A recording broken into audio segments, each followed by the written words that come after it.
নমস্কার বন্ধুরা, আমি বিশ্বজিৎ। আমি করছিলাম 4 ধাম 12 জ্যোতির্লিঙ্গ সম্পূর্ণ ভারত ভ্রমণ সাইকেল নিয়ে। তো আমি কয়েকদিন ধরে ভিডিও তোমাদের দেখাতে পারছি না, কারণটা হচ্ছে আমি বাড়ি এসেছি।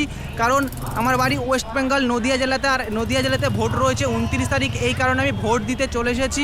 আমার সাইকেল রাখা রয়েছে ঋষিকেশ, আর কৈলাসের সাইকেল রাখা রয়েছে বৃন্দাবন। কৈলাস কয়েকদিন আগে এসেছিলো আমার থেকে, তো আমি ভেবেছিলাম আমি আসবো না, কিন্তু আসতে হলো কারণ এইবার এসআই রয়েছে এই কারণে। আর এখন আমি কোথায় রয়েছি জানো? এখন রয়েছে আমার প্রাণের শহর কলকাতা, শিয়ালদা স্টেশনের সামনে। তোমাদের দেখাই স্টেশন চত্বরটা।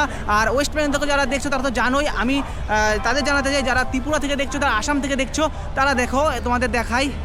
এই দেখো, এই দেখো সেই স্টেশন। এখন বাজে 6টা 8 বাজে। আর ওই দেখো লেখা রয়েছে শিয়ালদা স্টেশন, বাংলা, হিন্দি, ইংলিশে। আর এখানে রয়েছে ভারতের জাতীয় পতাকা, অপূর্ব সুন্দর জায়গা। আর দেখো কত লোক, এই দেখো।